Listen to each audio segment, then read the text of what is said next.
आज हमारे बीच में 21 तारीख भारत बंद के तहत जो संयोजक है ताराचंद जी जाटोल साहब यहाँ मौजूद है। सर, हम ये जानना चाहेंगे कि आज सर भारत बंद किस बात को लेकर हुआ है?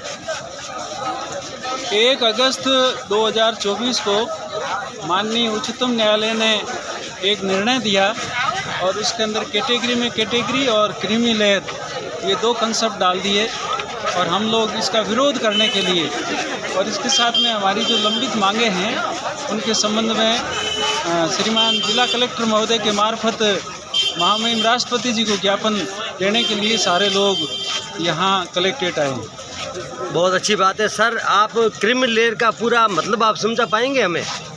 क्रीमी लेयर का मतलब ये है कि जिनकी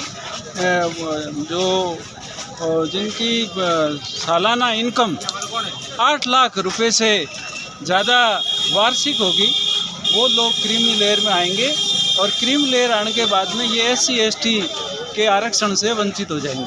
सर, जहाँ तक मेरे को जानकारी है ये जानकारी है कि सुप्रीम कोर्ट ने ये निर्णय इस बाबत दिया कि जिन लोगों के घरों में माता पिता जो नौकरी कर रहे हैं उन लोगों को दूर रखकर अन्य उन लोगों को आगे लाना चाहिए जो पढ़े लिखे हैं, उनके पास संसाधन नहीं है। इसलिए तो मेरे पास तो यही सर जानकारी, आप उसके बारे में बताइए। ये जो आप जो कह रहे हैं हम लोगों का भी यही मानना है कि जो लोग इसके हकदार हैं उन लोगों को दिया जाना चाहिए, लेकिन इसके लिए हमारे समाज के लोगों को एक साथ बिठाए, उनसे बातचीत करके फिर वो सब लोग मिल कर के हम भी यही चाहेंगे कि हमारे जो भाई पीछे हैं उनको इसका लाभ मिलना चाहिए।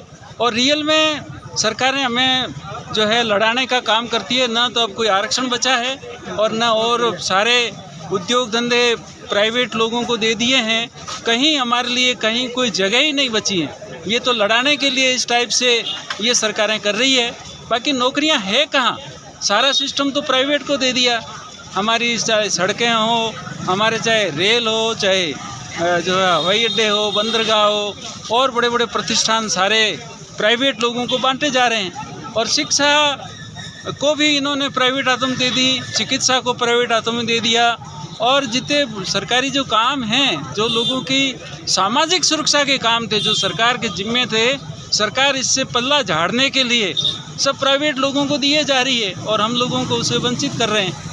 और आज 75 साल पूरे होने के बाद में भी हमारा आरक्षण जो 2-3% से ज़्यादा नहीं गया। हम कहते हैं कि हमारा 18 और 12 जो 16-12 का जो 28 का रिजर्वेशन है उसमें से 2-3% ही भरा गया है और बाकी सब सामान्य लोगों से भरे जा रहे हैं। ये हमारे प्रति कुठाराघात है। तो हम तो ये चाहते हैं कि न्यायिक व्यवस्था कायम हो और इसके लिए सरकार कुछ व्यवस्था बनाए। वो सरकार तो अपना पल्ला झाड़ना चाहती है। सर, आपने बहुत अच्छी बात कही है, मैं जानता हूं, लेकिन सर जिस प्रकार से आपने बात की तो ये भारत बंद सरकार की रीति नीति के खिलाफ होना चाहिए था, लेकिन आपने भारत बंद सुप्रीम कोर्ट के निर्देशों को के ऊपर किया है। सर, आपने सुप्रीम कोर्ट जो है हमारे कानून बनाने का काम करने का जिम्मा सुप्रीम कोर्ट का नहीं है। सुप्रीम कोर्ट के अंदर करोड़ों मामले लंबित पड़े हैं, उसको तो वो तो दिखता नहीं है और जो लड़ाने के काम होते हैं वो सुप्रीम कोर्ट कर रही है। इसलिए हम इसका विरोध तो हम करेंगे, तभी लोगों को पता चलेगा। ये थे ताराचंद जी जाटोल साहब जो आज भारत 21 अगस्त 2024 को बंद हुए उनके संयोजक। इन्होंने पूरी बात अपनी पारदर्शिता रखी। बहुत बहुत धन्यवाद। मैं रमेश बडेरा, बाड़मेर। धन्यवाद।